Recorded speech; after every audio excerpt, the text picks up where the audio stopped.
يريدون أن يطفئوا نور الله بأفواههم ويأبى الله إلا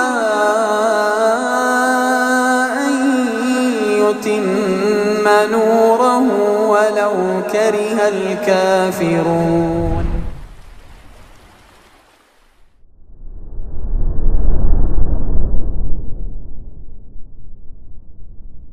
Assalamualaikum warahmatullahi wabarakatuh.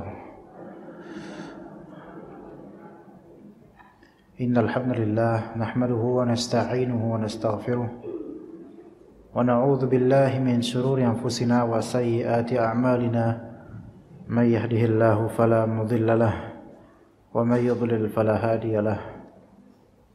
Asyhadu an la ilaha illallah wahdahu la syarika lahu wa asyhadu anna Muhammadan abduhu wa rasuluhu la nabiyya ba'dah. Ya ayyuhalladzina amanu taqullaha haqqa tuqatih wa la tamutunna illa wa antum muslimun. Ya ayyuhan nasu taqu rabbakumul ladzi khalaqakum min nafsin wahidah wa khalaqa minha zawjaha wa batha minhuma rijalan katsiran wa nisaa'a wattaqullaha alladzi tasaaluna bihi wal arham Inna Allaha kana 'alaikum raqiba. Ya ayyuhalladzina amanu taqullaha wa qulu qawlan sadida yuslih lakum a'malakum wa yaghfir lakum dhunubakum wa may yuti'illaha wa rasulahu faqad faza fawzan 'azima. Fa inna asdaqal hadits kitabullah wa khairal hadi hadi Muhammadin sallallahu alaihi wasallam wa syarral umuri muhdatsatuha wa kullu muhdatsatin bid'ah wa kullu bid'atin dhalalah wa kullu dhalalatin finnar. Amma ba'd, para umat sekalian rahimani wa rahimakumullah. Alhamdulillah kembali kita berjumpa setelah entah sekian tahun saya tidak berkunjung ke masjid dan majelis ini. Pada pertemuan lampau mungkin 2,5 atau 3 tahun lalu kita membahas kitab Adab Muslim, adab dan akhlak. Dan mulai musim ini insyaallah tanpa saya sangka sebelumnya kita akan kembali hadir di kajian ini dan insyaallah secara rutin diberikan saran oleh teman-teman sekalian para panitia untuk membahas tazkiyatun nufus atau masalah manhaj untuk menuntut ilmu. Insyaallah kita akan membahas itu insyaallah, yaitu masalah bagaimana para ulama menjaga waktu mereka, ya, manajemen waktu para ulama. Berangkat dari sebuah kitab yang sebenarnya saya sih mengharapkan akan membahas kitab ini secara rutin kelak, ya, yaitu kitab dengan judul ini, Manajemen Waktu Para Ulama, ya. Ini kitabnya, ya, kelihatan Bu? Atau saya wajahnya kayaknya saturasinya terlalu tinggi, ya? Gak apa-apa, kabelnya sana. Ya, Manajemen Waktu Para Ulama, karya Syekh Abdul Fattah. Potret gemilang keberhasilan manusia saleh mengatur waktu dalam hidupnya. Ini kalau memang boleh saya untuk memberi saran, ya, kita mempelajari kitab ini dan membacanya secara rutin, karena memang kitab ini berisikan bagaimana metode para ulama dan kisah-kisah para ulama menjaga waktu mereka untuk belajar, menuntut ilmu dan memanfaatkan waktu. Tapi itu insya Allah bisa membuat kita itu semakin terpacu untuk betul-betul menjaga waktu kita. Apalagi ibu-ibu sekalian, ya, yang memiliki anak, ya, yang usia mungkin rentang 25 sampai 45, ya, masih mengurus anak. Sebagian juga masih bolak-balik untuk mengantar anak sekolah atau menjemputnya, mengantarnya. Mungkin sebagian dari anak-anak sekarang sedang masa ujian, nanti jam 10 mungkin pulang misalnya. Ya, bagi yang mau seperti itu silakan ya. Untuk pulang terlebih dahulu ya. Menjaga waktu ini untuk ummahat kadang-kadang malah lebih ketat dibandingkan sebagian bapak-bapak. Kenyataan yang bisa disaksikan di beberapa keluarga. Kenapa? Karena kalau dilihat tugasnya para ibu itu sekarang lebih complicated. Di rumah iya, nganterin anak iya. Mungkin dibandingkan dengan ibu-ibu zaman dahulu ya, yang ada anaknya itu berangkat sekolah sendiri aja sana sama teman-temannya. Sekarang semua membutuhkan bantuan teknologi, bantuan kendaraan, sehingga ibu-ibu sekarang tuh pada bisa naik motor. Kalau ibu-ibu zaman dulu mana naik motor, nggak pernah ya. Sehingga waktu itu bukan hanya untuk di rumah, kadang di jalan. Belum lagi di sela-sela penantian jemput anak sekolah ikut kajian ya. Nah, kajian selesai anak belum pulang, ke kafe dulu misalnya. Banyak hal yang sebenarnya dilakukan oleh para ummahat, dan ini kajian memang dominan ummahat yang hadir, sehingga lebih saya arahkan ke bagaimana sih ummahat itu untuk menuntut ilmu, memanage waktunya yang bermanfaat dan berharga. Waktunya para ibu-ibu itu berharga, sebagaimana waktunya para bapak-bapak. Tidak ada perbedaan. Semua kita punya waktu dan setiapnya memiliki value yang tidak boleh disia-siakan sebenarnya. Kalau misalnya orang-orang barat menganggap perempuan itu harusnya jadi wanita karir, tidak perlu ke agama, tidak perlu mendidik dan mengasuh anak, maka tidak seperti itu.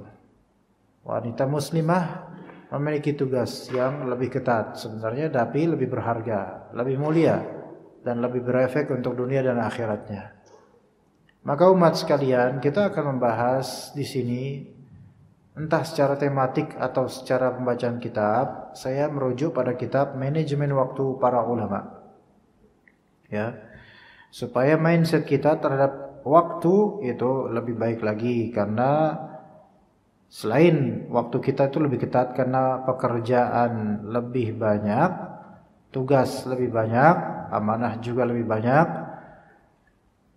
Selain itu, problematika orang zaman sekarang adalah di manajemen waktu yang begitu buruk, sehingga keterlambatan itu adalah sesuatu yang merupakan keniscayaan.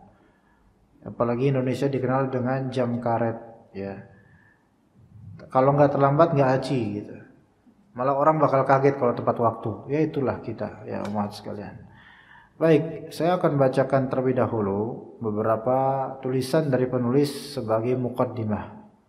Kata beliau di antara maknanya, sungguh Allah telah memberi petunjuk kepada kita di dalam kitab yang mulia dan melalui lisan nabinya yang agung tentang urgensi waktu dan penetapannya dalam hidup kita dan aktivitas kita.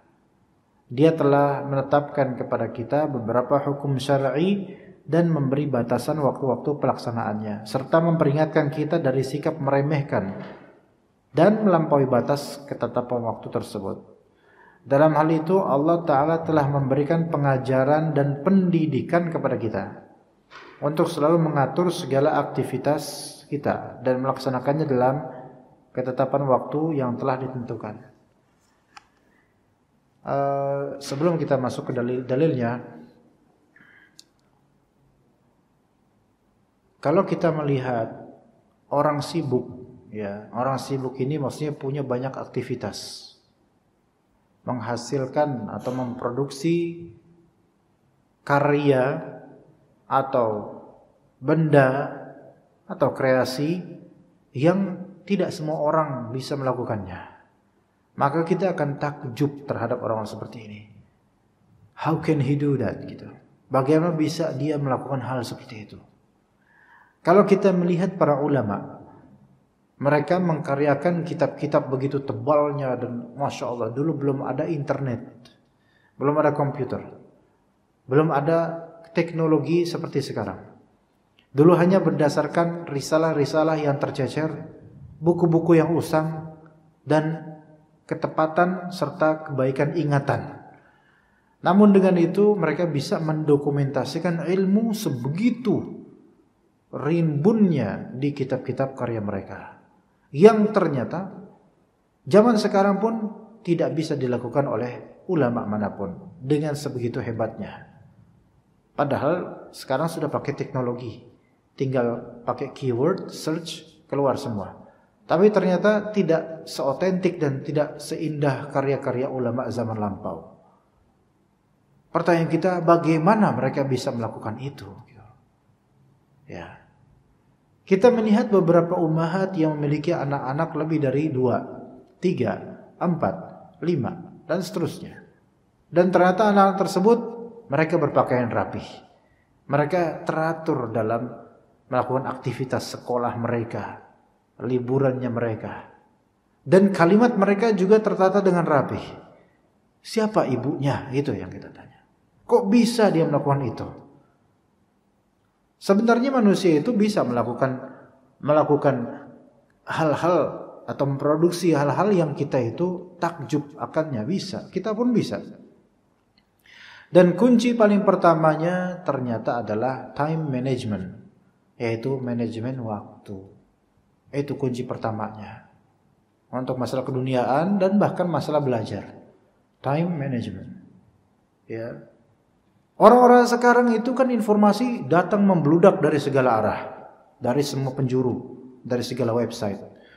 Tapi kenapa kok banyak orang dari kita itu enggak menguasai, padahal banyak maklumat, tidak menjadi ahli, padahal banyak masukan. Kenapa? Karena kalau kita lihat anak-anak muda sekarang, mereka 5G sinyalnya misalnya, 4G. Untuk mengakses website mudah. Untuk ke kampus gampang. Untuk mengakses buku-buku free ebook sangat mudah. Tapi coba ibu-ibu lihat. Banyak yang nongkrong. Banyak yang cuma main game. Banyak yang menghabiskan malam-malam dengan kesia-siaan. Wasting time. Manajemen waktunya hancur. Sekarang jam tidur semakin mundur. Kalau dulu kita dididik oleh orang tua kita, habis isya tidur sebagaimana sunnah Nabi SAW juga, atau minimal makanlah. Oke, dulu ada prime time kita itu, mungkin orang-orang tua kita juga ikutan nonton sinetron dan misalnya jam 8 malam atau jam setengah 8. Dulu ketika masih ada acara dunia dalam berita ya. Sekarang itu udah semua orang nafsi-nafsi masing-masing. Bahkan jam 9 masih dianggap pagi. Jam 10 masih dianggap siang. Jam 11 udah mulai menjelang malam kata mereka. Baru tidur setengah 12. Karena apa? Karena kesibukan untuk melihat ini, melihat itu di media sosial, di internet. Siklus dan pola istirahat dan manajemen waktu kita udah banyak berubah. Dan ternyata itu berpengaruh kepada kualitas kita dalam berilmu dan menyerap ilmu. Yang tadi malam begadang dan kurang tidur, sekarang mesti kualitas menyerap ilmunya berbeda dengan yang sudah siap. Tadi malam tidur dengan full, pagi beraktivitas dengan baik, olahraga dengan baik. Sekarang siap menerima ilmu, beda kualitasnya.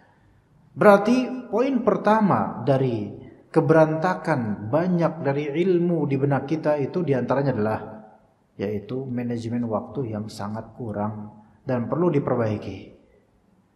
Lihat bagaimana orang-orang Nasrani atau orang-orang Yahudi atau siapapun orang di luar Islam. Mereka itu bakal takjub sebenarnya melihat orang Islam, terutama bapak-bapaknya, ini kok dari pagi buta, dari pagi hari masih gelap, mereka ke masjid subuh hari. Kok bisa? Mereka bilang kami hanya berdoa itu hanya di gereja di hari Ahad, hari Minggu. Itu pun cuma berapa waktu doang. Ya maksudnya nggak sampai berapa lama gitu. Dan bahkan lebih bersifat seremonial daripada kekhusyuan misalnya. Tapi kok ini orang Muslim udah 5 waktu setiap hari lagi. Udah gitu masih ada sholat-sholat berikutnya seperti rawatib dan seterusnya. Apakah orang Nasrani bisa melakukan itu? Saya yakin tidak mungkin. Karena yang bisa melakukan itu adalah orang yang punya iman. Sekarang bulan Ramadan, baik kemarin-kemarin, sebelumnya, seterusnya, atau kemudian. Orang-orang Muslim mereka fasting Ramadan, puasa Ramadan. Apakah ada orang yang non Muslim mengikuti? Ada. Beberapa YouTuber yang kafir ada yang mengikuti itu, puasa yuk puasa. Tapi puasa mereka karena apa? Trend. Karena nyari subscriber, karena nyari sensasi. Apakah mereka bisa puasa full 29 atau 30 hari? Ya, enggak bisa. Hanya orang beriman yang bisa. Tapi mereka kan bingung, ini kok kita enggak bisa melakukan ini, kok orang Muslim bisa, gitu loh. Karena ini semua tarbiyah dari Allah Azza wa Jalla. Orang-orang yang tidak memanage waktu, mereka akan kagum terhadap output yang telah diproduksi oleh orang-orang yang memelihara waktunya. Mereka akan kagum. Sekarang umat sekalian, kalau mendengar misalnya, Ustaz kajian sehari berapa Ustaz? Misal 3, 4. Apa enggak capek Ustaz? Ya capek sih capek. Kok bisa Ustaz? Ya bisa. Kok bisa? Kenapa bisa begitu? Karena manajemen waktu. Umat sekalian ini, saya sebelum kesini, saya dan tim ini ada di kajian sejak jam 8 di tempat lain. Ya, kemudian alhamdulillah kesini kita kajian. Dan setelah ini alhamdulillah tim saya pulang dan saya masih meneruskan kajian setelah zuhur di daerah Mampang Perapatan. Kalau misalnya dilihat, oh pantaslah Ustaz pakai jemputan paling dan seterusnya. Sekarang udah ada Gokar kan enak, tinggal tidur di mobil. Tidak, saya naik motor. Dan ini semua harus dengan manajemen waktu yang tepat, umat sekalian. Kita bisa melakukan ini, we can do it. Gitu. Tapi harus dari awal dari apa? Mindset dan juga mengatur waktu yang benar. Sekarang kalau ibu-ibu tidak mengatur waktu yang benar, bagaimana bisa menjemput dan mengantar anak?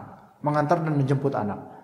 Bagaimana bisa dari pagi hari sholat subuh ia dapat, baca Quran ia dapat, masak dapat, nyuguhin makan suami anak dapat, nganterin anak juga dapat, kemudian kajian dapat, jemput anak dapat, dan makan siang mempersiapkan juga dapat, dan sampai malam sampai melayani suami pun dapat semua. Bagaimana itu bisa dilakukan dengan baik kecuali dengan memanage waktu dengan baik. Karena kalau waktu nggak tertata dengan baik, letih dan banyak yang terbengkalai. Itu mukadimah dari saya, umat sekalian, yang kita ini kaum muslimin telah ditarbiyah oleh Allah Azza wa Jalla dengan firman Allah Azza wa Jalla di surat An-Nisa ayat 103. Inna salata kanat 'alal mu'minina kitaban mawquta. Sesungguhnya salat itu adalah kewajiban yang telah mauqut, ditentukan waktunya atas orang-orang yang beriman. Berarti ditentukan waktunya ini sudah scheduled, sudah terjadwal, Makanya dikatakan di sini dari Abdullah bin Mas'ud radhiyallahu anhu, ia berkata, aku bertanya kepada Rasulullah SAW, amal apakah yang paling dicintai oleh Allah? Maka kata Nabi SAW, salat tepat pada waktunya. Salat tepat pada waktunya, on time. On time salat ini maksudnya adalah memang pada waktu yang diperbolehkan untuk salat tersebut. Kalau misalnya subuh dari terbitnya fajar kedua sampai terbitnya matahari misalnya. Kemudian salat zuhur sampai matahari tergelincir ke arah barat, sedikit tergelincir sampai waktu asar. Itu waktu tepatnya. Dan seterusnya dan seterusnya. Berarti kita itu sudah terbangun atau terbina di mindset kita. Kita harus melakukannya on time. Ya, dalam riwayat lain disebutkan bahwa sebaik-baik Islam adalah as-salat fi awwali waqtiha, yaitu salat di awal waktunya. Wah, ini lebih ketat lagi. Karena waktu sholat itu lebih longgar biasanya. Ya, misal maghrib aja yang ketat itu masih ada kelonggaran. Ya, sampai menjelang waktu Isya, artinya hampir sejam lah itu waktunya. Tetapi kalau mau lebih afdal lagi, mau lebih terdidik, terlatih, terbangun mindsetnya, yaitu sholat di awal waktunya. Dan itu harusnya lebih didapatkan pada pria dibandingkan wanita, karena itu menjadi modal untuk aktivitas kedepannya. Yang membuat pria itu semakin dia save time dan manage waktunya dengan baik adalah sholat berjamaah di masjid. Sholat berjamaah di masjid itu membutuhkan pengukuran waktu yang lebih baik. Berapa lama dia jalan ke masjid, kira-kira iqamahnya berapa menit, dan kemudian pulangnya berapa lama. Bahkan dia mengukur biasanya imam yang paling lama siapa, imam yang paling cepat siapa. Itu berarti apa? Udah mengukur waktu demi waktu. Udah mempertimbangkan waktu untuk kegiatan. Jadi terlatih. Makanya orang kalau misalnya dia betul-betul merindukan sholat di masjid selalu, orang ini rata-rata mindsetnya itu rapih, jemaah ummahat sekalian. Rapih untuk kegiatannya. Bahkan orang-orang yang sebenarnya enggak sholat atau bahkan bukan muslim malah keikut dengan mindset ini. Yaitu lo coba lihat di kantor-kantor. Kalau kita nanya jam berapa sih istirahat jam kerjanya di kantormu, kita tanya ke orang non-muslim, dia akan nanya ya jam 12. Atau dia bilang sampai waktu zuhur, pas zuhur kita istirahat sampai jam 1. Loh, Anda memakai istilah kami gitu kan. Di waktu zuhur, ya. Kemudian kapan pergi, kapan pulang? Pulang ya sore jam sekian. Kalau bisa sampai rumah sebelum maghrib gitu. Sebelum maghrib. Berarti mereka pun menjadikan waktu-waktu sholat itu tuh patokan loh. Di kondisi keduniaan dan kerja mereka. Harusnya muslim itu kalau berangkat dari ini, harusnya muslim itu lebih sadar, memiliki awareness yang tinggi bahwasanya Allah itu mentarbiyah dan mendidik kaum muslimin supaya memanage waktu dengan baik, dimulai dari kewajiban sholatnya. Itu yang wajib loh.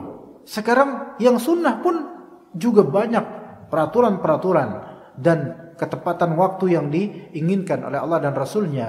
Rawatib 12 rakaat.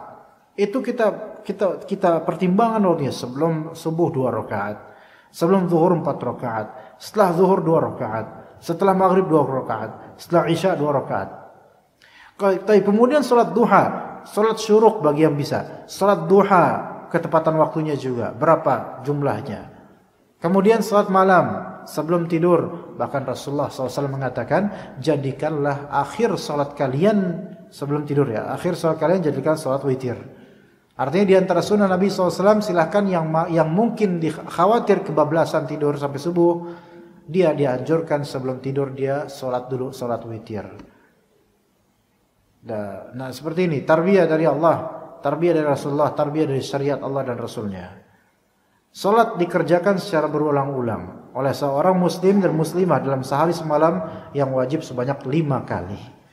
Apabila seorang muslim selalu menunaikannya di awal waktu sebagaimana dianjurkan, maka akan tertanam dalam perilakunya sikap menjaga waktu, atau dalam bahasa Arabnya namanya hifdzul waqt, menjaga waktu.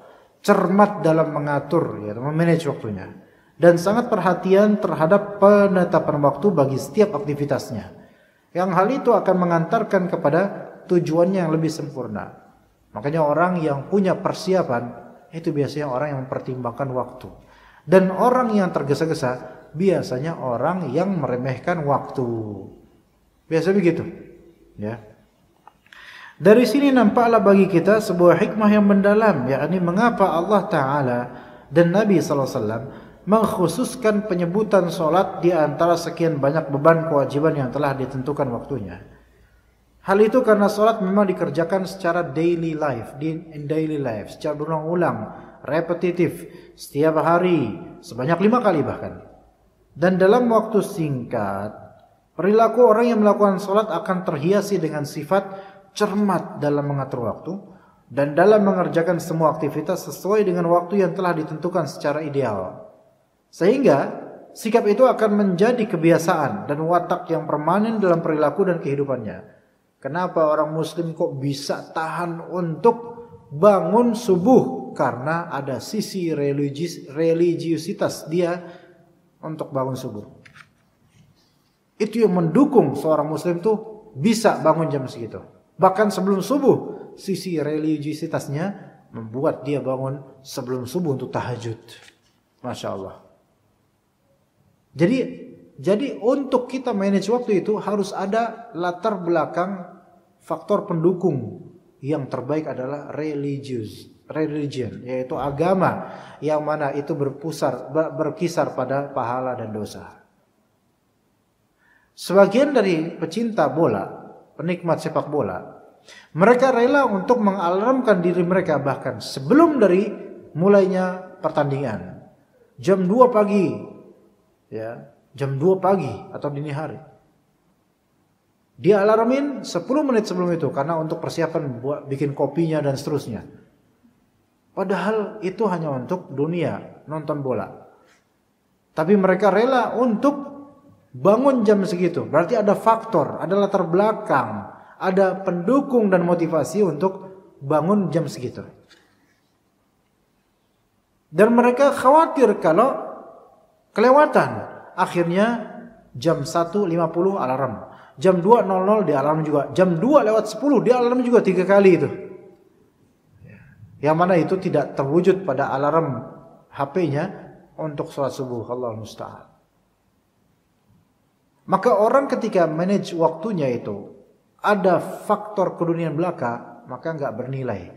Tapi kalau misalnya dia manage waktu karena ada faktor ubudiyah, kehambaan kepada Allah, di situ yang kita cari sekarang umat sekalian.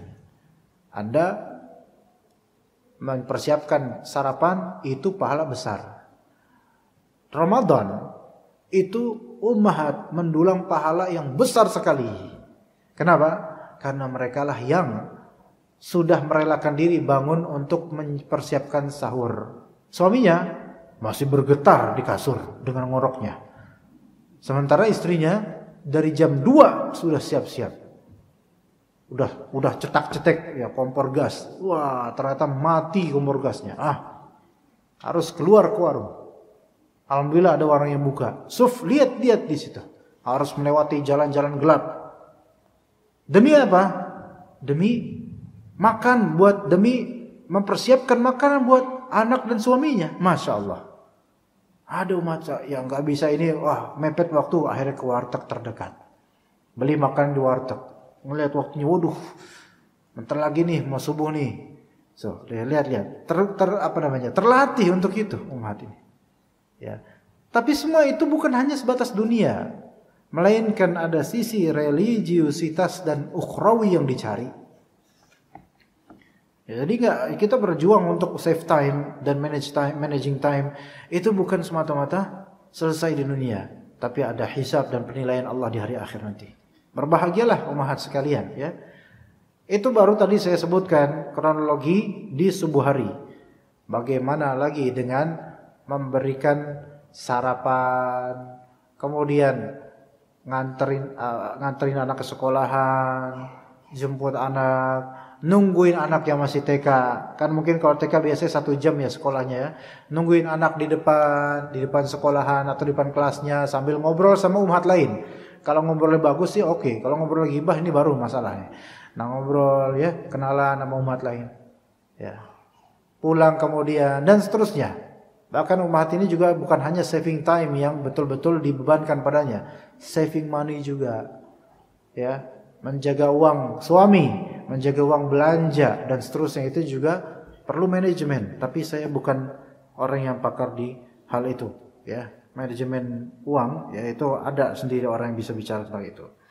Baik, kemudian syariat yang lurus ini telah menetapkan batasan waktu bagi banyak beban kewajiban. Selain sholat juga ada. Syariat telah menetapkan waktu pelaksanaan hukum-hukum haji. Haji ini berdasarkan waktu juga pastinya. Jadi tidak di semua waktu orang bisa berhaji. Ya. Zakat ada zakat perdagangan, ada zakat emas dan perak, misal juga zakat uang tabungan, kemudian zakat yaitu peternakan. Kemudian ada zakat fitrah yang disebut zakat fitrah. Itu kan pakai waktu semua. Ya, pakai waktu semua. Puasa juga memanfaatkan waktu, menggunakan waktu. Bulan Ramadan dari terbit fajar kedua sampai terbenam matahari. Zakat fitr juga, penyembelihan kurban. Itu juga pakai waktu. Kapan? Di hari raya Idul Adha. Kemudian kapan menyembelih kurbannya itu juga ada waktunya. diberikan timing 3 hari pertama. Ya, 3 hari pertama. Hari pertama raya Id, hari kedua dan hari ketiga. Dan itu dilakukan kurban itu setelah salat Id. Jadi diatur, waktu itu diatur gitu loh. Ya, kemudian safar. Di safar pun juga ada pengaturan waktu. Qasar salat pun ada pengaturan waktunya. Ya, diberi rukhsah untuk tidak berpuasa pun nanti akan ada waktunya. Tayamum juga, mengusap di atas kedua sepatu juga ada timing, ya. Semua itu ada timing, ada manajemen waktunya. Juga masalah penyusuan, Bu. Nah, masalah penyusuan. Ya, wal walidatu yurdi'na auladahunna haulaini kamilaini liman arada yutimma radha'ah. Para ibu-ibu perempuan itu menafkahi, menyusui anak-anak kandung mereka, ya, selama berapa lama, Bu? 2 tahun. Bagi yang ingin sempurna sampai masa penyapihan. Kalau disapih sebelum 2 tahun boleh, tetapi hak yang lebih tepat adalah 2 tahun coba, ya. Penyusuan sampai 2 tahun baru disapih, tidak nyusu lagi. Itu kan waktu. Itu juga waktu. Nah, suami itu juga dibebani waktu misalnya. Nah, kalau misal saja seorang ibu diceraikan oleh suaminya, ya, masa iddahnya sampai lahir anak. Lahirlah anak tersebut, diceraikan oleh udah cerai kan, udah pisah sama suami karena masa iddah selesai. Ya. Nah, sekarang apakah suami wajib menafkahi anak? Di sini wajib menafkahi bukan anaknya, tetapi wajib mengupah mantan istrinya yang menyusui anaknya. Sebagian dari laki-laki yang mentalak istrinya ketika hamil, setelah anaknya keluar menyusui kepada ibunya atau mantan istrinya, tidak diberi apapun oleh mantan suaminya, dan ini zalim terhadap dia, mantan istrinya, dan zalim terhadap anaknya. Jadi semua itu ada peraturan. Jadi seorang pria maupun wanita, hak waktu ada peraturan, hak nafkah ada peraturan. Ya, jadi hidup ini bukan buat main-main ternyata, ya mas sekalian. Kemudian juga masalah talak juga ada settingannya, waktunya. Untuk talak di masa hamil, masa iddahnya sampai kapan, Bu? Sampai kapan? Kok ditalak pas lagi hamil nih, ditalak, diceraiin. Sampai ngebrojol anaknya, ya. Atau kalau keguguran sampai dikuret. Nah, gitu. Nah, itu masa iddah. Kalau misalnya talak biasa sampai kapan? 3 kali masa haid menurut sebagian ulama. Ada juga talak karena apa, Bu? Bukan talak ya, meninggal suaminya, gitu kan? Gitu ya. Ada juga yang seperti itu dan seterusnya. Itu ada masa iddahnya. Rujuk juga memerlukan waktu. Ya, rujuk ketika masih masa iddah. Kalau udah selesai masa iddah pengen balik lagi, maka harus dengan akad baru, ya. Pemberian nafkah itu juga ada timingnya. Yang kadang-kadang diatur syariat dan kadang-kadang bebas sesuai dengan kemampuan. Pembayaran hutang juga ada timingnya. Penggadaian, menjamu tamu, akikah, haid, nifas dan seterusnya. Waktu ini benar-benar pengaturan, ya, diatur oleh syariat Allah. Hal ini mengandung makna penting tentang pengaturan syariat mengenai ketetapan waktu beramal. Dan syariat sangat memperhatikan pula aspek maslahat dan manfaat dengan penetapan waktu tersebut. Ibu-ibu, kajian saya jelas nggak, Bu, suaranya, Bu?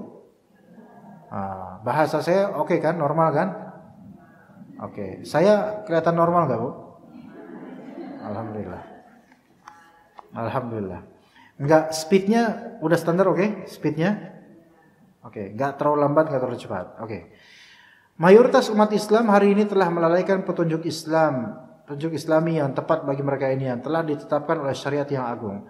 Dan justru orang-orang selain mereka, non-muslim, malah mau menerapkan dan terus mengkaji tentang urgensi mengaitkan aktivitas dengan waktu yang sesuai. Seakan-akan umat Islam ini tidak pernah dilatih dan dididik tentang hal itu, yaitu manajemen waktu terlebih dahulu, sejak dulu. Padahal mereka, umat Islam, telah dibebani dengan berbagai hukum syar'i yang mulia yang selalu terkait dengan waktu, utamanya dalam masalah sholat, gitu kan. Kalau kita berkiblat misal kepada Jepang sebagai contoh, mereka adalah orang-orang yang paling disiplin, diligent dan on time dalam segala aktivitas mereka. Bagi mereka terlambat adalah suatu cacat dan aib dan bikin malu gitu. Ya, kontras dengan Indonesia yang mana mayoritasnya Muslim dan Jepang mayoritasnya bukan Muslim. Apa yang terjadi? Gerangan apa yang terjadi gitu loh? Karena apa? Karena begini, orang Jepang mereka dididik dengan awareness yang tinggi, kesadaran yang tinggi akan pentingnya waktu dan ketepatan. Sementara kita dididik tapi awareness-nya tidak sampai. Awareness itu apa? Kesadarannya tidak sampai. Kita dididik hanya dengan taklid, kadang dengan kekerasan. Hanya kamu harus begini, pokoknya begini, dah gitu. Bukan kamu harus begini karena begitu, bukan. Tapi kamu harus begini karena pokoknya harus gini. Sementara sebenarnya dalam sholat itu atau dalam beberapa hukum syar'i yang berkaitan dengan waktu, orang tua, ibu-ibu sebagai pendidik itu bisa mensuplai informasi tentang sebab musabab. Kenapa kita harus begini, kenapa kita harus begitu? Karena anak-anak kan kadang sering nanya. Anak-anak kan sering nanya, kenapa ya Bu, kenapa kok begini, kenapa kok begitu? Berikan alasan. Kalau memang ada alasan syar'i katakan. Kalau misalnya ada alasan logis katakan. Kalau nggak bisa alasan tanya suami. Suami nggak tahu tanya ustadz. Ustadz nggak tahu. Ya nggak tahu. Saya juga nggak tahu harus gimana. Ya udah sampai situ aja gitu kan. Tanya Allah Azza wa Jalla supaya dapat ilham. Ya. Kenapa ya kita kok sholat 5 waktu gitu ya? Apa jawabannya? Berikan jawaban dengan pujian kepada Allah Azza wa Jalla bahwasanya Allah Ta'ala menginginkan kita supaya sadar akan pentingnya waktu. Nah, jelaskan. Karena kan ibu-ibu berpengalaman dalam sholat, maka harus jelaskan, harus tahu value dari waktu-waktu dalam menjalankan syariat ini. Ya. Sejujurnya tingkat awareness kita dahulu dengan didikan orang-orang tua lampau, awareness dan kesadaran kita akan pentingnya waktu itu belum kena. Kita hanya cukup pokoknya atur, pokoknya mau diatur itu saja, kholas. Dan kesadaran dari layar yaitu kenapa kita harus atur waktu itu belum sampai. Maka kita harus sadarkan anak kita dan diri kita dulu terlebih utama. Iya. Dulu misalnya kadang dikasih alasan, cuman tidak lengkap dan tidak sempurna gitu loh. Misal, kita waktu masih kecil, anak SD, masih SD gitu kan. Kalau main sore hari, kan, dimandiin dulu nih, mandi dulu kan. Terus cemong, pakai apa? Bedak, harus cemong pokoknya supaya kelihatan habis mandi. Kalau nggak cemong, berarti belum mandi gitu kan. Kalau udah mandi, harum, dicemongin tuh. Sampai jelek tuh anak jadinya, kan? Nah, dicemongin. Mandi, aku mau main dulu ya. Oke, boleh, tapi jangan jauh-jauh ya, gitu. Tapi jangan lebih dari jam 5 gitu misalnya. Jangan lebih dari jam 5. Jam 5 lewat, belum sampai rumah, pintu dikunci. Betul, ini untuk kedisiplinan waktu. Betul, untuk kedisiplinan waktu. Ini sangat bagus ya. Namun di sini anak hanya diajarkan untuk sadar jam 5. Nah gitu. Ya. Hanya diajarkan sadar bahwasanya ini mau jam 5. Ayo nanti dimarahin sama ibu. Gitu aja udah selesai. Jadi hanya sebab kenapa dia save time, kenapa dia manage waktunya? Karena takut sama orang tua. Selesai. Dah selesai sampai situ. Nilai religiusitasnya itu enggak ditanamkan. Memang ada sebagian orang tua mengatakan, tapi kurang lengkap penjelasannya kepada anak-anak.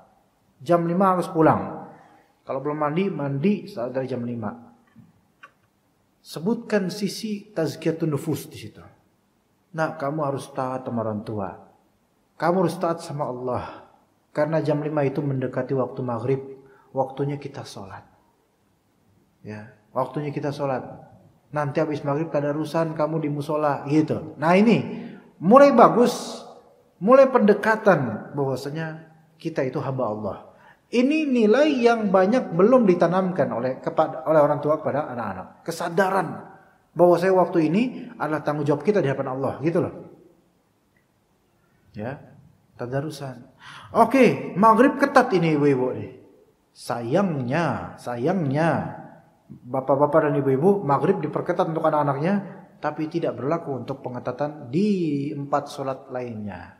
Isya longgar, subuh paling longgar, zuhur, asar. Akhirnya yang terjadi adalah masjid-masjid rata-rata ramai di maghrib, mulai sepi di subuh, di isya, dan tinggal aki-aki di subuh hari. Awareness-nya mana? Berarti belum, gitu loh. Kesadarannya itu cuma kesadaran karena kepepet, bukan kesadaran karena ada value religi di situ. Karena kalau memang kesadaran awareness of value religion itu di situ ada, nilai religiositasnya itu ada, disadari situ, dia tidak akan hanya maghrib saja ke masjid. Tapi apa? Isya iya, subuh iya, maghrib, zuhur iya, asar iya. Begitu umat sekalian. Ya. Mayoritas umat Islam hari ini telah melalaikan petunjuk Islami yang tepat bagi mereka, yang telah ditetapkan oleh syariat yang agung. Dan justru orang-orang non-muslim malah mereka berusaha untuk mengcopycat orang-orang muslim dari segi manajemen waktu. Tapi ternyata malah kalah kita di beberapa segmen, ya. Seorang muslim dituntut untuk senantiasa memperhatikan persoalan waktu dalam hidupnya dan pelaksanaan setiap aktivitasnya sesuai dengan waktu yang tersedia. Waktu sebagai sebuah standar yang bersifat temporal termasuk anugerah Allah yang paling berharga bagi manusia. Dalam kehidupan orang yang berilmu dan seorang penuntut ilmu, waktu merupakan modal utama sekaligus laba. Waktu itu bagi kita nih, waktu adalah modal investasi sekaligus laba investasi kita sendiri. Maka orang yang berakal tidak boleh menyia-nyiakan waktu dalam hidupnya. Untuk itulah penulis berusaha membukukan lembaran-lembaran ini sebagai motivasi bagi saya dan juga anak keturunan saya, yaitu penulis dan kita semua insyaallah, dengan harapan semoga apa yang tertera di dalamnya dapat membawa manfaat berupa kisah-kisah nenek moyang, dan maksudnya bukan nenek moyang Sanskerta, bukan itu. Maksudnya nenek moyang di sini adalah salafus saleh. Nenek moyang kita dari segi manhaj adalah salafus saleh. Adapun nenek moyang kita dari segi ras bangsa, ya orang-orang itu yang dulu mungkin menyembah patung, menyembah pohon dan seterusnya. Tapi ini maksud di sini nenek moyang kita adalah salafus saleh dari segi manhaj dan akidah. Dan Allah lah yang selalu memberikan taufik. Ya begitu umat sekalian rahimakumullah. Umat kalau mau nanya silakan umat. Kalau nggak salah dulu pertanyaan pakai kertas apa pakai mikrofon ya Bu ya? Saya lupa Bu. Pokoknya jangan pakai WhatsApp lah, saya susah soalnya. Bisa langsung. Kertas bisa, langsung bisa, silakan. Atau mungkin ibu-ibu sekarang ini kan sebagai pemanasan, muqaddimah Bu. Sekarang saya mungkin nanti akan dirundingkan dengan beberapa panitia.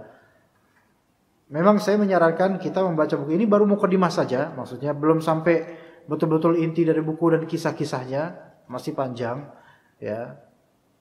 Kalau memang ibu-ibu misalnya merasa bahwasanya tema ini bermanfaat untuk keseharian ibu-ibu, maka saya sangat menyarankan.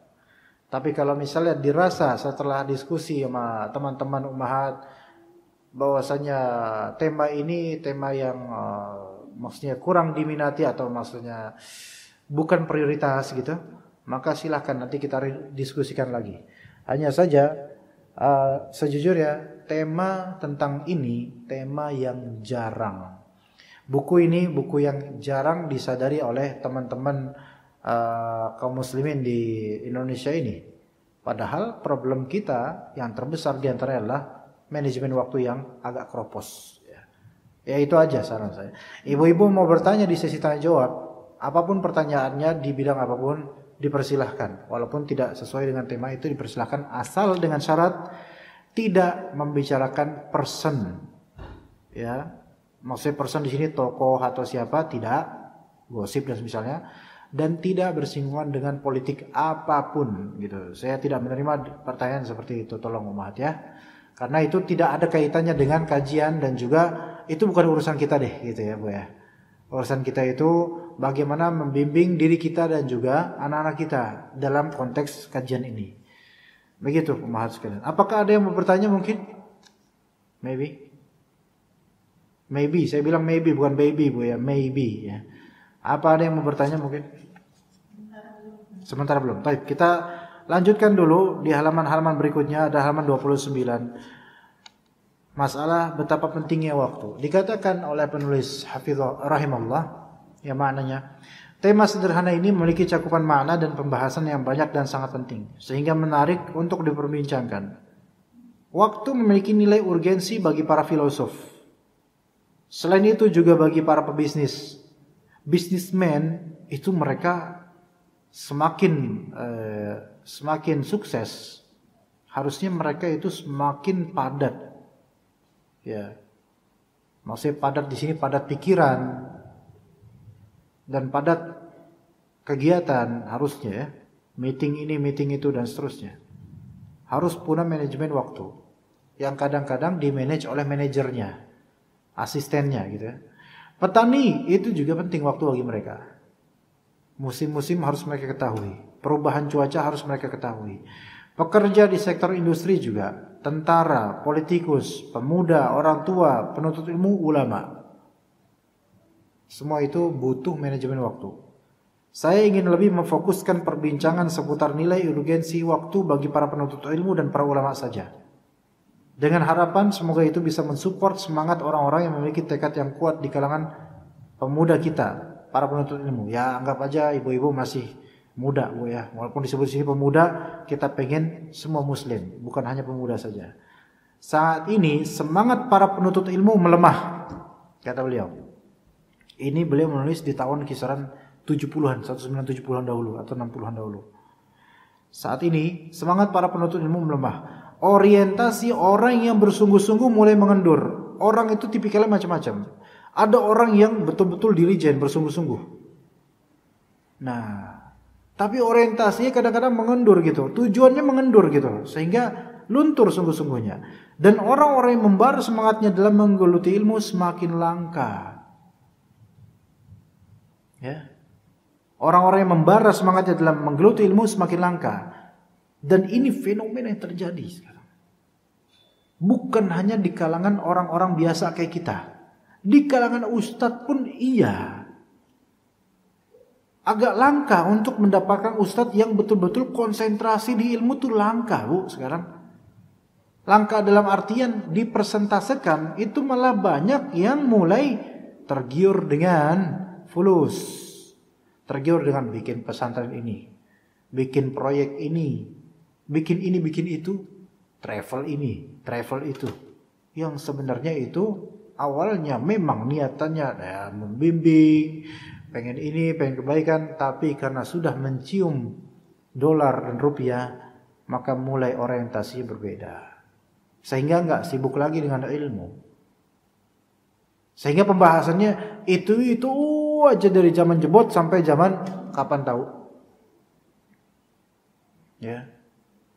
Maksudnya itu aja di sini nggak ada improvement dalam ilmunya, nggak ada tambahan ilmu, nggak biasa baca buku lagi.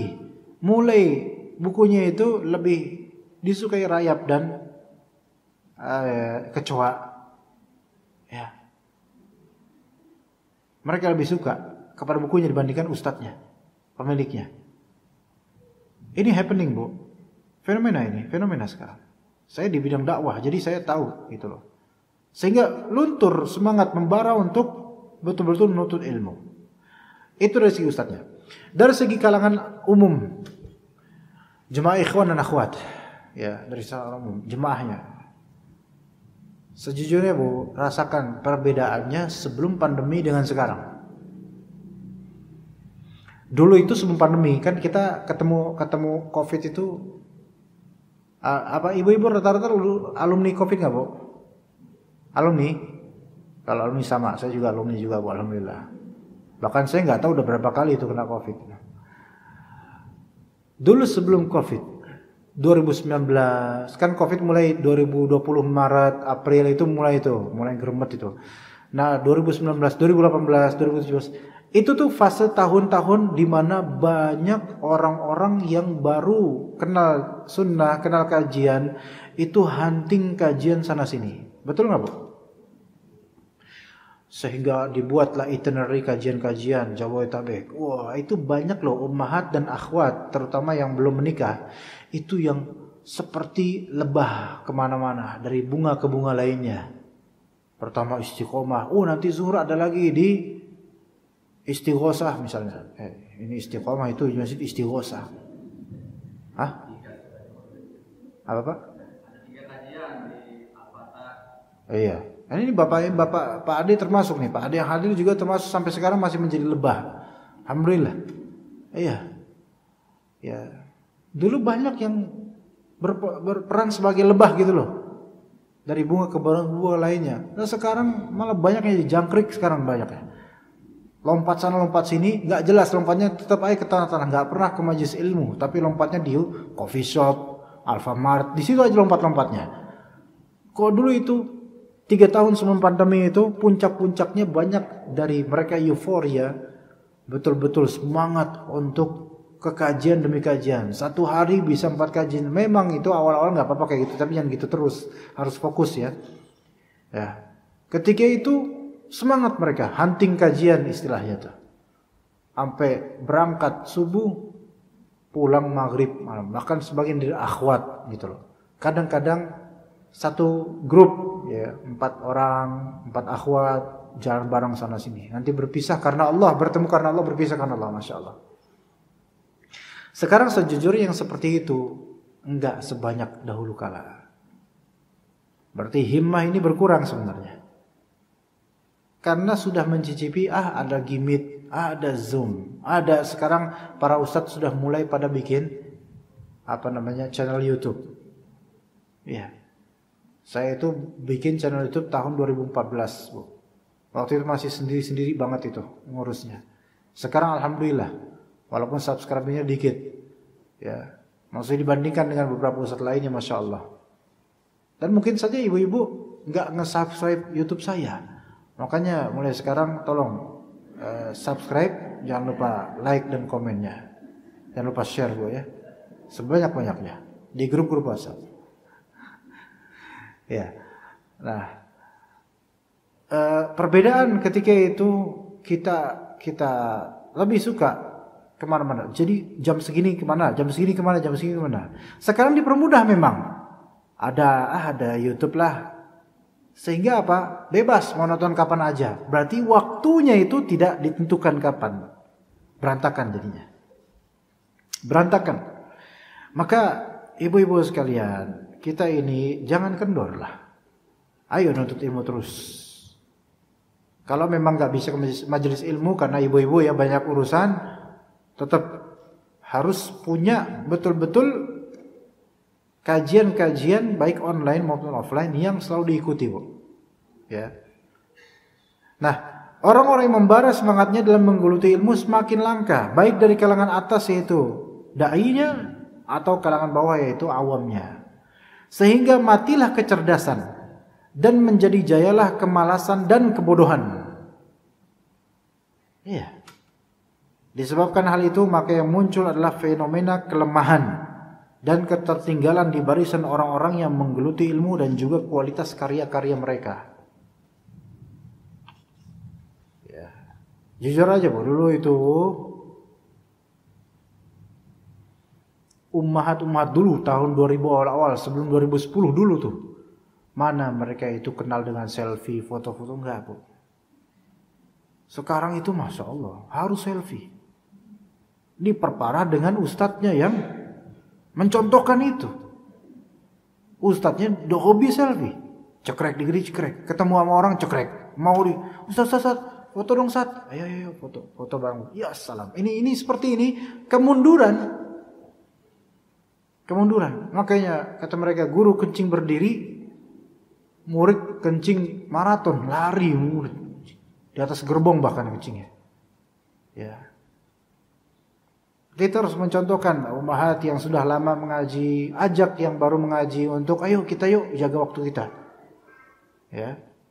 Saya katakan, kata penulis bahkan bahwa sungguh nikmat Allah yang dianugerahkan pada hambanya demikian berlimpah, tidak bisa dihitung.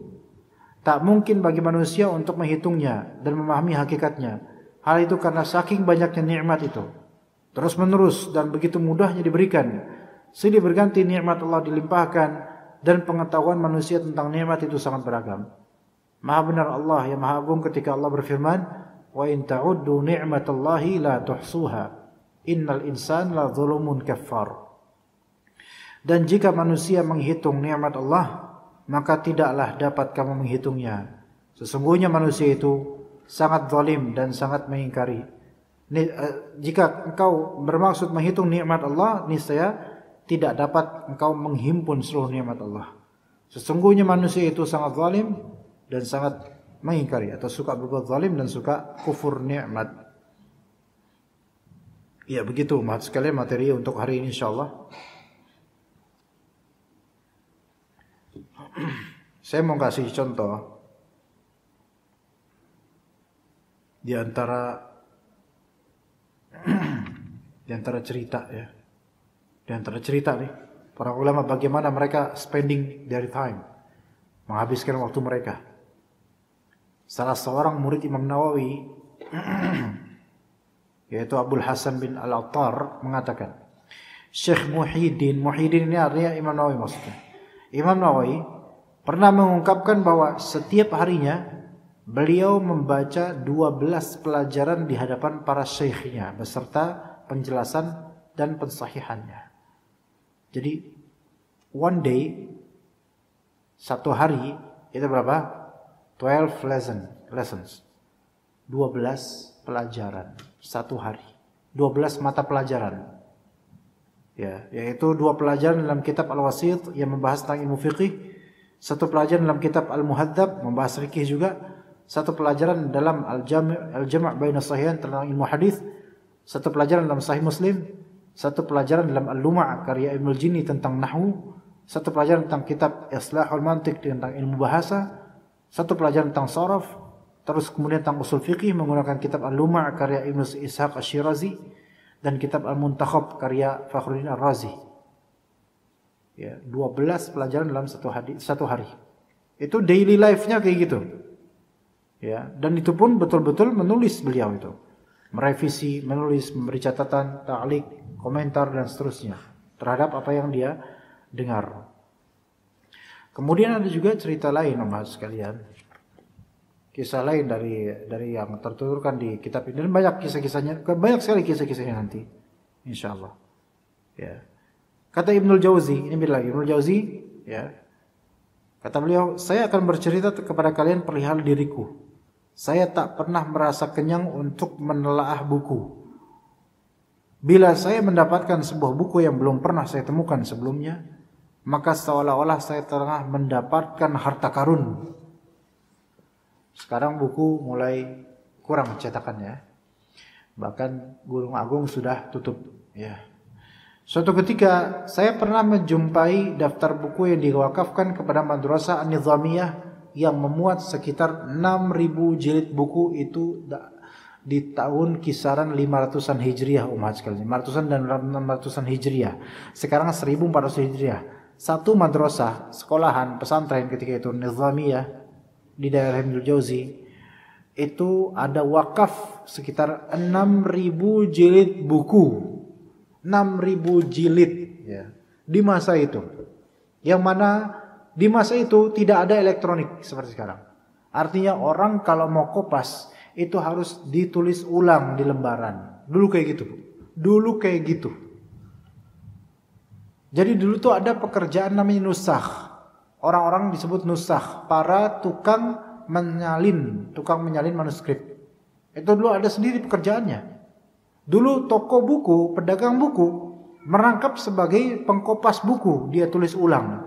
Misal bukunya 500 halaman, dia tulis ulang 500 halaman untuk dijual gitu. Dulu kayak gitu. Sekarang kan tinggal cetak oplah, plok gampang.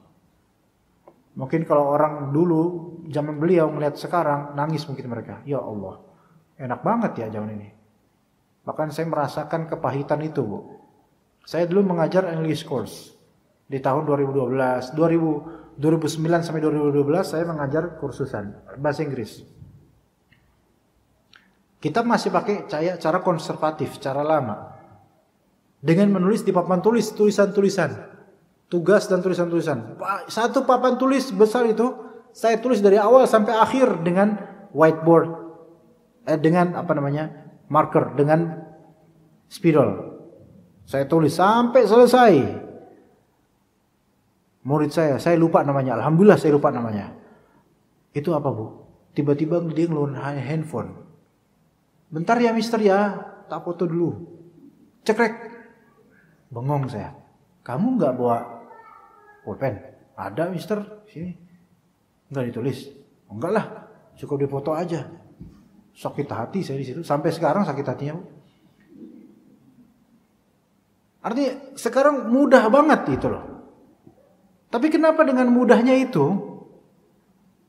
kok orang-orang dulu itu lebih bisa ngatur waktu? Kalau kita bilang, orang dulu kan gak banyak pikiran, gak banyak aktivitas, gak kayak sekarang. Sekarang itu banyak-banyak aktivitas dipermudah.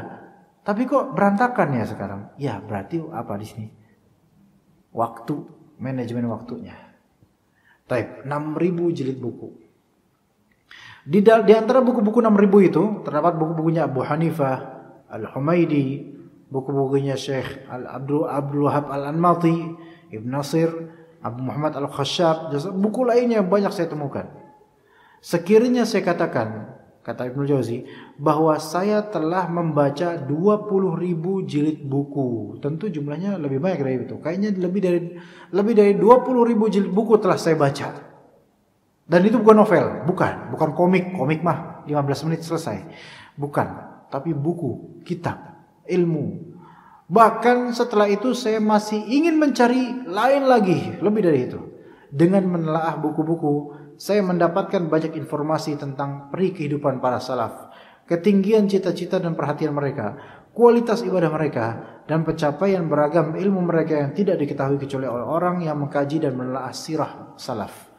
Saya jadi merasa hina apa yang ada pada diri kebanyakan manusia serta menganggap rendah semangat dan cita-cita para penuntut ilmu saat ini. Kata Ibnu Jauzi sekitar 700 tahun lalu dianggap penuntut ilmu zaman sekarang rendah cita-cita mereka. Saya ini udah baca 20.000 jilid buku lebih. Ini kalau Ibnu Jauzi ngelihat saya, ngelihat kita semua, nangis beliau. Di zaman beliau aja, beliau udah mengatakan penuntut ilmu zaman saya itu lemah cita-cita mereka. Daya baca mereka lemah. Padahal kayak gini. Sekarang, Masya Allah. Kita itu lebih suka baca, buka-buka status WhatsApp orang. Ya enggak? Ngopi. Buka status WhatsApp orang. Tek, nggak seru, ganti status orang lain. Itu. Bahkan ibu-ibu yang udah tua bahkan nyari kacamata. Nah, kacamata saya mana? Kacamata. Nyari kacamata, ketemu. Udah ngangkat kacamata aja gemeter. Udah kayak deket malaikatul maut. Cuman buat baca status WhatsApp orang yang nggak ada manfaatnya. Cuman buat tahu dia tuh lagi dagang apa sih. Cuman itu doang. Beda dengan kita ulama zaman dulu ya. Beda. Masya Allah. Makanya umat sekalian, rahimakunallah.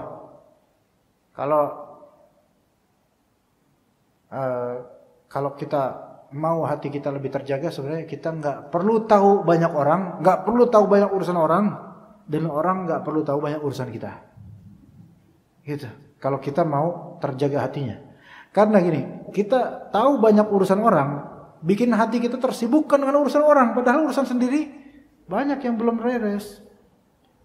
Dan kalau orang banyak tahu urusan kita capek dengan orang-orang mereka, komentar mereka, masukan mereka. Maka sebenarnya itu koneksi sama orang iya, muasyarah bergaul iya bagus, tapi kita nggak perlu tahu yang lebih dari urusan orang. Dan orang lain nggak perlu tahu yang lebih dari urusan kita.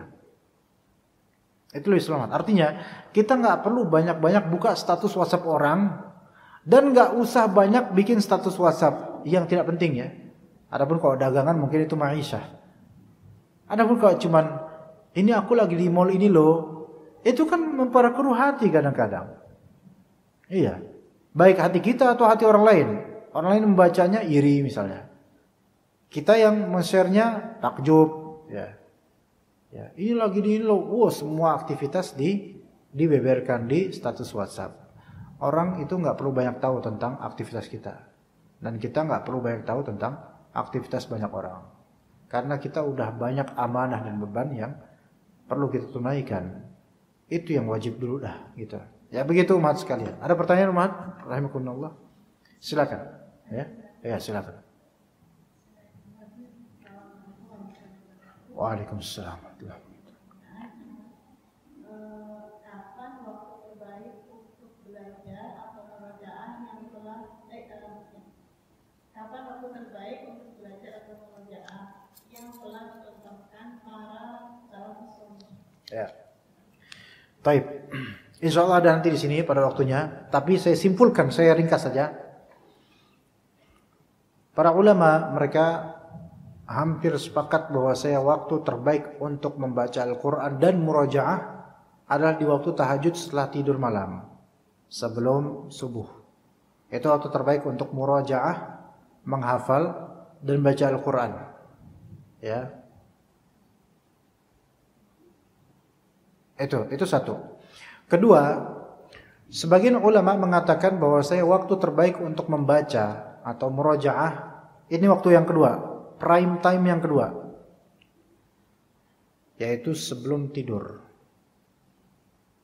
Sebelum tidur. Ya, sebelum tidur. Ya. Sebelum tidur apa? Sebelum tidur malam. Kenapa begitu? Sini kita akan cari alasan akan hal itu. Kenapa waktu-waktu tersebut waktu prime time untuk murajaah atau menghafal atau membaca. Kalau yang pertama tadi apa tadi, Bu? Kapan coba ayo? Sok. Diulang kapan yang pertama tadi? Sebelum maghrib.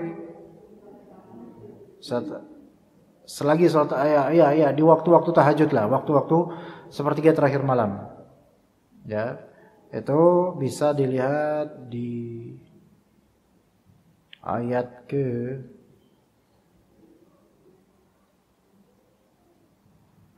dari surat Al-Muzammil.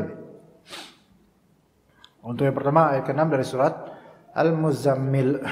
Kata Allah Azza wa Jalla, "Inna nasyi'atal laili hiya ashaddu wat'an wa aqwamu qila." Sungguh bangun malam itu lebih kuat dalam pengisian jiwa dan bacaan di waktu itu lebih berkesan. Oke? Al-Muzammil ayat 6. Kalau mau baca buku supaya lebih deep ya, lebih dalam, lebih masuk ya ke hati, murojaah atau menghafal dan mengulang sambil salat malam juga, itu setelah bangun malam, di sepertiga malam terakhir. Itu waktu yang paling terbaik. Al-Muzammil ayat ke-6. Inna nasyi'atal laili hiya ashaddu wat'an wa aqwamu qila. Alasan di sini adalah kenapa di situ karena lebih kuat dalam mengisi jiwa. Karena ketika kita membaca murojaah, isilah jiwa kita dengan apa yang kita baca dan kita murojaahkan. Sehingga tertanam gitu loh, diisi gitu loh. Itu satu. Kedua, wa aqwamu qila, dan bacaan di waktu itu lebih berkesan. Kenapa? Karena nuansa atmosfer yang didapat dari eksternal diri kita, di luar diri kita eksternal, seperti nuansa gimana sih nuansa malam-malam gitu kan? Ya, orang-orang udah nggak pada naik motor lagi, nggak ada suara di jalanan gitu kan, suaranya jangkrik dan seterusnya. Itu lebih berkesan. Dan secara internal diri kita, baik dari segi kebugaran fisik lebih nyaman, kecuali yang sakit ya. Dan juga dari segi pikiran, ya kita lebih kosong, lebih free, bukan karena nggak punya pikiran, tapi sedang tidak memikirkan gitu, sedang tidak terbebani karena habis tidur. Ya, kecuali kalau habis tidur tetap aja kepikiran utang. Nah ini susah juga ini. Ya. Berarti di sini faktor eksternal mendukung, internal mendukung. Itu lebih mudah untuk murojaah bagi umumnya orang. Bagi umumnya orang. Ya. Tapi ada kisah lain, sebagian dari orang, bahkan ada beberapa ustadz yang dia itu ngapalin pas lagi naik motor, bukan pas jam-jam ini. Murojaah ngapalin pas naik motor, itu bisa lebih. Ini beda ya. Kalau ini nggak semua orang.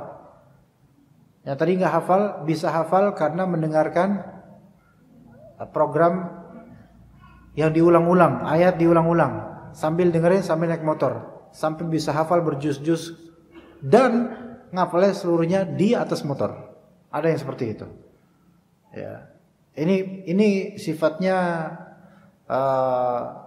per kasus ya, tidak untuk umum kok yang ini. Jadi jangan ditiru kalau ini, enggak semua orang bisa kayak gitu. Ya, alhamdulillah ada sebagian kayak gitu. Ya, jadi orang kadang beda-beda. Ada yang visual, ada yang sifatnya visual, ada yang sifatnya listener, yaitu pendengar dan seterusnya beda-beda. Ya. Kemudian yang kedua tadi apa? Di waktu kapan? Sebelum tidur. Modalkan dengan membaca murojaah. Sebagian ulama menganjurkan membaca sesuatu sebelum tidur. Maksudnya baca doa iya, maksudnya bacaan di sini adalah bacaan. Sometimes kadang-kadang apa yang kita baca, apa yang kita ingat sebelum tidur itu yang masuk dalam alam mimpi kita. Kadang begitu. Taib. Di sini di surat Ar-Rum, mana surat Ar-Rum ayat ke sebentar. Surat Ar-Rum ayat ke 23. Surat Ar-Rum ayat ke-23. Ada beberapa ahli ilmu yang mereka beristinbat, walaupun ini nggak bisa dijadikan dalil, tapi seperti ada ya sesuatu yang apa namanya bisa diambil faedahnya mungkin. Wa min ayatihi manamukum bil-laili wan-nahari wabtigha'ukum min fadlih. Inna fi dzalika laayatin liqaumin yasma'un. Dan di antara ayat-ayat Allah adalah tidurnya kalian. Tanda kebesaran Allah adalah tidurnya kalian pada waktu malam dan juga tidurnya kalian pada siang hari. Jadi dianjurkan kita itu tidur malam dan siang. Wabtigha'ukum min fadli, dan di antara ayat Allah adalah pencaharian kalian terhadap sebagian karunia Allah, itu rezeki. Inna fi dzalika laayatin liqaumin yasma'un. Sungguh pada yang demikian itu terdapat tanda-tanda bagi kaum yang mendengar. Kuncinya di sini adalah manam, tidur, dan yasma'un, dan mendengar. Orang tuh kalau tidur sebenarnya nggak bisa dengar. Tapi kenapa di sini yasma'un? Sebagian ulama ada mengatakan bahwasanya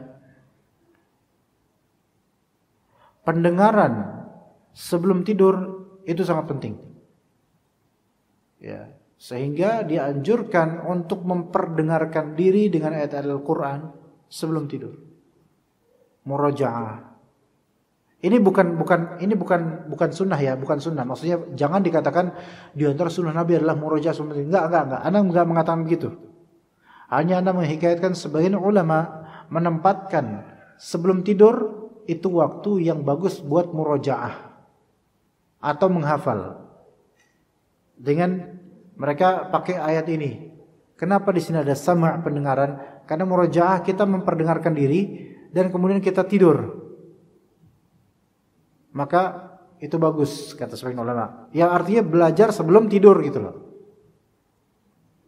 Hanya saja ketika mata sudah sayu, udah nggak bisa kalap, udah gini, stop baca Quran, stop murojaah, karena sangat salah bacaannya.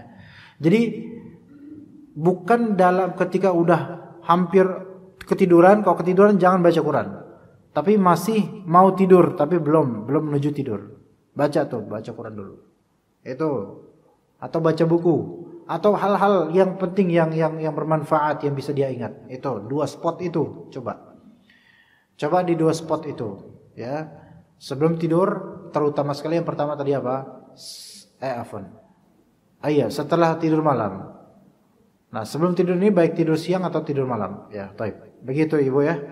Allahu a'lam. Nanti insya Allah akan ada waktunya, insya Allah kita bahas itu. Baik. Ada lagi Ibu? Ya.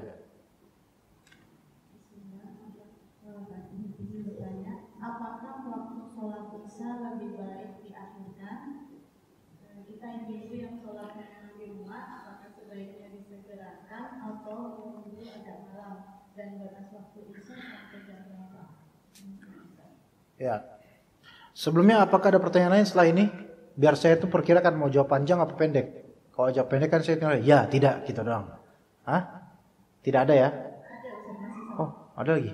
Berarti saya jawab ringkas. Tapi saya lupa pertanyaan apa Bu tadi barusan. Barusan Ibu nanya apa Bu ya? Oh, Isya bagi ibu-ibu. Taib, saya ingat. Iya, saya ingat. Bagi ibu-ibu, waktu sholat Isya itu lebih baik di awal apa diakhirkan? Dan pertanyaan kedua, ya sholat Isya waktunya sampai kapan sih gitu ya? Taib. Ini buat ibu-ibu ya. Buat ibu-ibu, bukan buat bapak-bapak, beda lagi jawabannya. Buat ibu-ibu, waktu sholat Isya lebih afdal di awal waktu. Sebagaimana keumuman hadis, as-salatu fi awal waktiha itu sebaik-baik Islam. Salat di awal waktunya sebaik-baik Islam.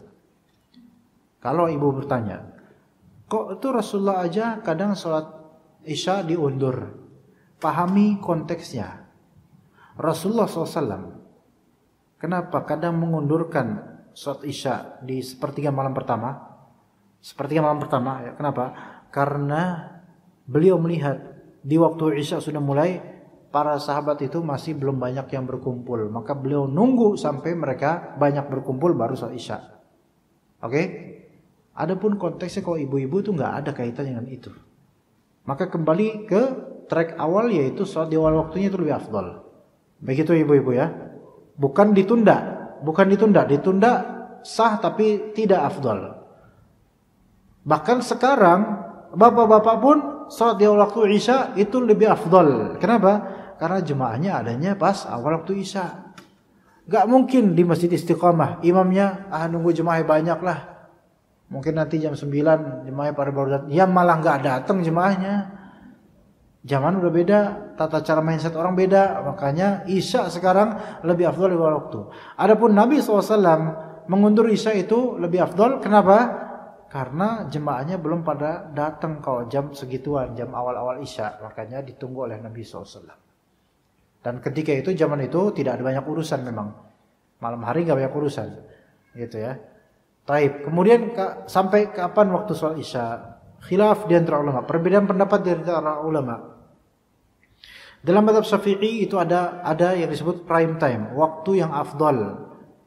Waktu afdal bagi mazhab Syafi'i itu bisa di awal waktu, ya, bisa juga diakhirkan sedikit, yaitu sepertiga malam pertama. Kalau memang jemaahnya belum datang. Kemudian ada waktu ikhtiar dalam mazhab Syafi'i. Ya, pertengahan waktu pertama kan, kemudian pertengahan malam kedua itu waktu ikhtiar. Ada waktu akhir waktu yaitu malam sepertiga malam terakhir. Malam dibagi menjadi 3 di sini. Sepertiga malam pertama, sepertiga malam kedua, sepertiga malam terakhir. Sepertiga malam pertama kita bagi 3 aja, Ibu.